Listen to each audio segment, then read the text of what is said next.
है।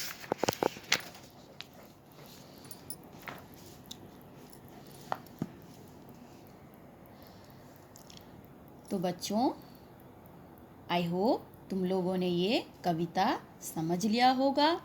हाँ, और इस कविता पर आधारित कुछ प्रश्न हैं, जैसे तुम्हारी समझ से। ओके बच्चों, पहले अपना बुक ओपन करो, पेज नंबर 3, और देखते हैं तुम्हारी समझ से।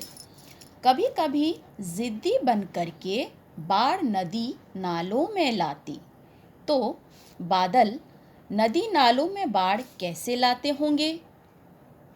बादल जोर से बरसकर ज़्यादा बरसते हुए नदी नालों में बाढ़ लाते हैं। जब बारिश ज़्यादा होती है तो नदी नालों में बादल बाढ़ ले आते हैं। नहीं किसी की सुनते कुछ भी, ढोलक ढोल बजाते बादल। बादल किसी की नहीं सुनते और जोरों से ऐसे बिजली कड़कती है, बादल गरजते हैं, ऐसा लगता है जैसे ढोलक ढोल बज रहे हों। बादल ढोल कैसे बजाते होंगे? बादल ढोल कैसे बजाते होंगे? एक दूसरे से टकराकर बादल जोरों की बारिश लाते हैं।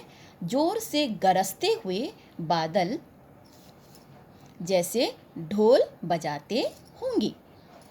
कुछ तो लगते हैं तूफानी, कुछ रह रह करते शैतानी। बादल कैसे शैतानियाँ करते होंगे?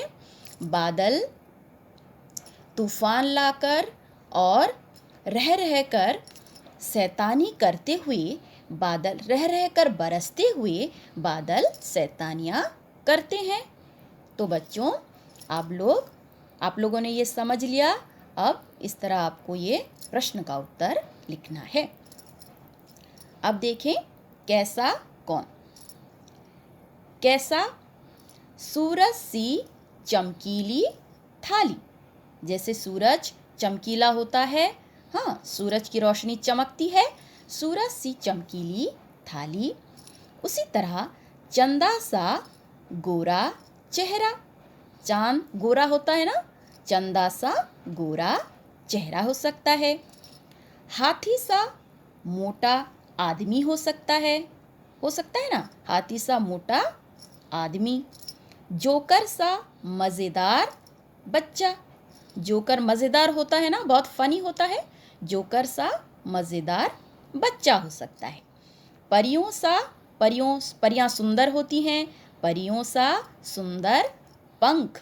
पंख परियों के सुंदर होते हैं ना, हाँ, तो परियों सा सुंदर पंख हो सकता है। गुब्बारे सा फूला मुंह। गुब्बारा कैसे हल्का फुल्का होता है, फूला हुआ होता है। उसी तरह किसी बच्चे का मुंह अगर वो रुठ जाता है, कैसे उसका मुंह फूला हुआ होता है, हाँ, तो गुब्बारे सा फूला मुंह। ढोलक सा मोटा पेट।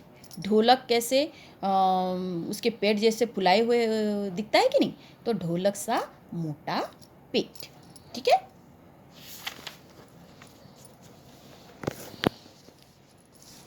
कविता से आगे। तूफान क्या होता है? बादलों को तूफानी क्यों कहा गया है? तूफान क्या होता है? तूफान मतलब जब जोरों की बारिश होती है तो उसको, और जोरों की बारिश होती है और हवा ज़ोरों से चलती है, तब तूफान आता है। बादलों को तूफानी क्यों कहा गया है? क्योंकि बादल, जो चारों तरफ बादल जब घिरते हैं और जोरों की बारिश होती है, जोरों की हवा चलती है, तभी बादलों को तूफानी कहा गया है। ख, साल के किन किन महीनों में ज़्यादा बादल छाते हैं? तो बच्चों, साल के किन किन महीनों में ज़्यादा बादल छाते हैं? आषाढ़ और सावन के महीने में ज़्यादा बादल छाते हैं। आषाढ़ और सावन मतलब हमारी इंग्लिश में जुलाई और अगस्त के महीनों में ज़्यादा बादल छाते हैं। ग, कविता में काले बादलों की बात की गई है। क्या बादल सचमुच काले होते हैं? बादल काले होते हैं, लेकिन जब जोरों की बारिश होने वाली होती है और आसमान में चारों तरफ बादल घिर जाती हैं, तब वह काले काले दिखाई पड़ते हैं और बादल उस वक्त सचमुच काले दिखाई देते हैं।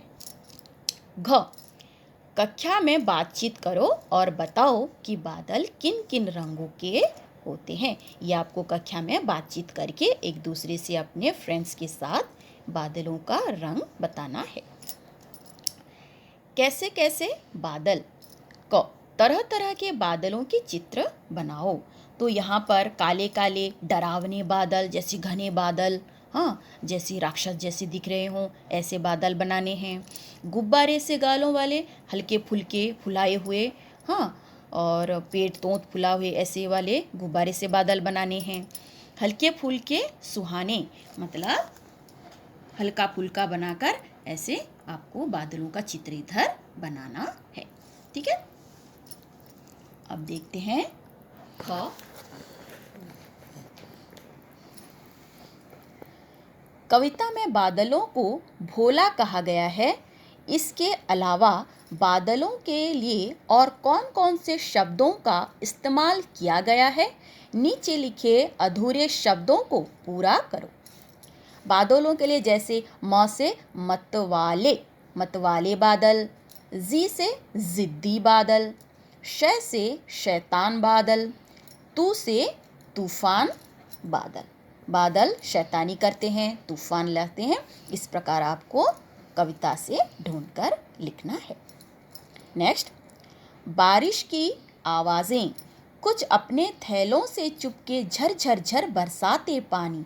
तो पानी बरसने की आवाज़ जैसे झर झर झर होती है। और भी बहुत सारे आवाज़ें हैं, जैसे टप टप टप, टिप टिप, छप छप, छम छम, रिमझिम रिमझिम, झर झर झर।